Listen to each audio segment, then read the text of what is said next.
ভারত থেকে পানি ছাড়াই ভারতের প্রধানমন্ত্রী নরেন্দ্র মোদীর বিরুদ্ধে তীব্র নিন্দা।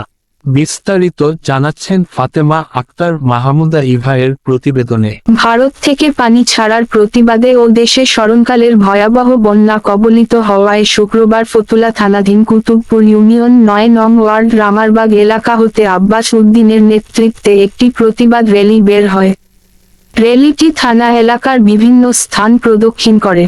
শুক্রবার বিকেল ৫ ঘটিকায় বাংলাদেশ জাতীয়তাবাদী ফতুল্লা থানার স্বেচ্ছাসেবক দলের উন্নত আহ্বায়ক সদস্য আব্বাস উদ্দিন চুন্নুর সভাপতিত্বে ভারত থেকে পানি ছাড়াই ভারতের প্রধানমন্ত্রী নরেন্দ্র মোদীর বিরুদ্ধে তীব্র নিন্দা জানিয়ে একটি প্রতিবাদ র্যালি রামারবাগ শাহী মসজিদ কাঠের পুল কুতুব আইল কাঠের পুল হয়ে স্টেডিয়ামে গিয়ে শেষ হয়।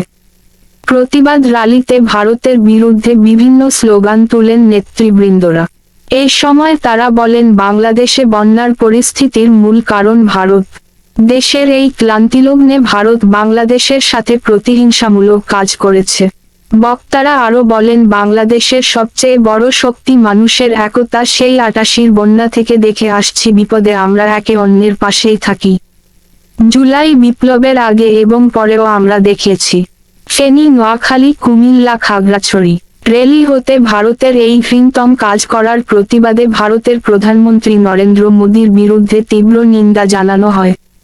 র্যালিতে আরও উপস্থিত ছিলেন জনাব মোহাম্মদ ফারুক মাতবর, ৯ নং ওয়ার্ড বিএনপি সাধারণ সম্পাদক ইভা দুলাল, বিপ্লব, সোহেল, ফয়সাল, হানিফ, অন্যান্য প্রমুখ।